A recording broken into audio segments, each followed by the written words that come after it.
Hi everyone, my name is Kevin McCarthy. I'm here from the Clarity Research Centre, which is based in the School of Computer Science and Informatics here at UCD. And I'm here to talk about some technology that we've been developing in Clarity and use of that technology along with content from Joyce's Dublin to showcase a new method of disseminating this sort of content to end users in a novel and interesting way. Just give this. It does work. Okay, so the technology we've developed uses AR, which is also known as augmented reality. There's a very complicated definition of what augmented reality is there, but basically it allows us to overlay multimedia content onto the physical world. How does it do that, you may ask? And if you're thinking about head-mounted helmets and huge backpacks and space age kind of things, you're way off. That's not what we're talking about. That's virtual reality. Augmented reality, the technology to do it is already here, and it's here in the form of smartphones. Smartphones have high-quality digital cameras.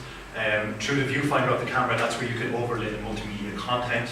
They have built-in GPS now, so we can build in context, so we know exactly where the person is, or the time of day, or that sort of information. And also they come with high-resolution displays, so we can display good quality multimedia to the user. So just going to quickly just skim over the technology that we use in Feed AR. Well, the first thing is, how do we get the content in there? And there's two ways to do that. First of all, you can have an administrator adding the content. And typically, say for Joyce's Dublin project, that would be somebody who has an intrinsic knowledge of the Joyce's Dublin walking tour, which is what we implemented in this example application. And so basically they'll place down the markers of the different points of interest on the walking tour and add the multimedia content, whether it's photographs from the time, audio of the podcasts, textual descriptions of what went on at those points of interest. They can all be added by the administrator through a web interface. They can also be updated and changed as new content comes along, or if things change on the walking tour remotely. The second way of introducing content into the system is by the user themselves. So as the user is walking along with their mobile phone with the Joyce's app on it, they can lay down content at markers as they like. This is not implemented in the current version, but it's for future work. So the content then is stored in a content database, and then we have an engine which decides which content to push out to the user. The content is pushed out to a mobile phone, and we'll come back to the phone interface in a little minute. But the phone gives back feedback from the user, so the user can say whether they like this sort of content, whether they want to see more like this, whether they're tired of this sort of content and want to move to something different, a different part of the tour or something like that, along with the other contextual information such as GPS. So this feeds back into the augmented reality engine, and along with a recommendation engine then, the next set of content is pulled together and is pushed out to the user. So just give you, it's Feed AR in action. It's a versatile content provider. So we can show tourists points of information.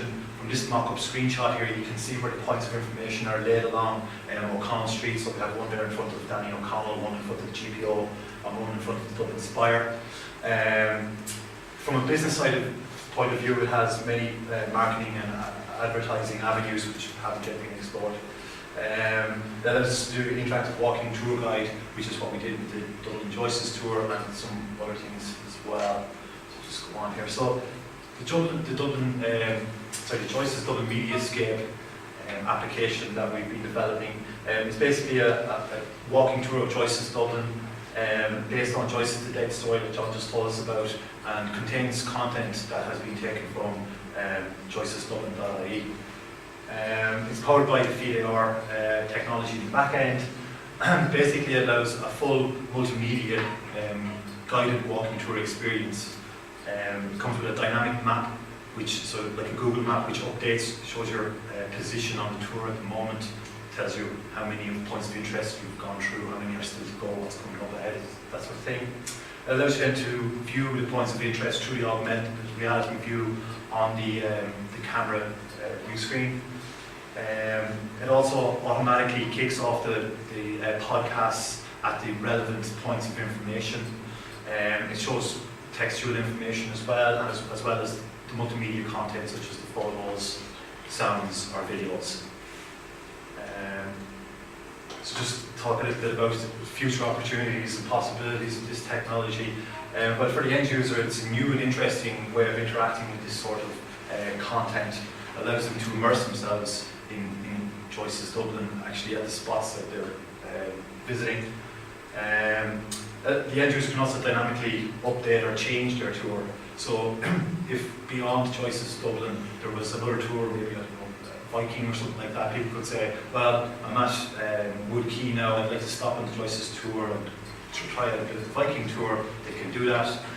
Also then they can save their tour progress and say, well, I'll come back and finish off the tour tomorrow. And they have access to other tours and other information can all be built into the system. From the service content provider, well, that's another way of delivering this content to the end user. Also allows us to retain feedback of user activity and monitor user activity. So you can automatically look at how many tourists have visited the different points and which points of interest on the tour are getting most visitors or working better, or maybe they need more content. That sort of information, you all get that all for free. And as I mentioned, there's a possibility of advertising opportunities as well. From our point of view, it's a great testbed to develop new augmented reality technologies and user interaction ideas, as well as being an extension of the usual testbed program we would work on recommender systems. So that's it. Thanks.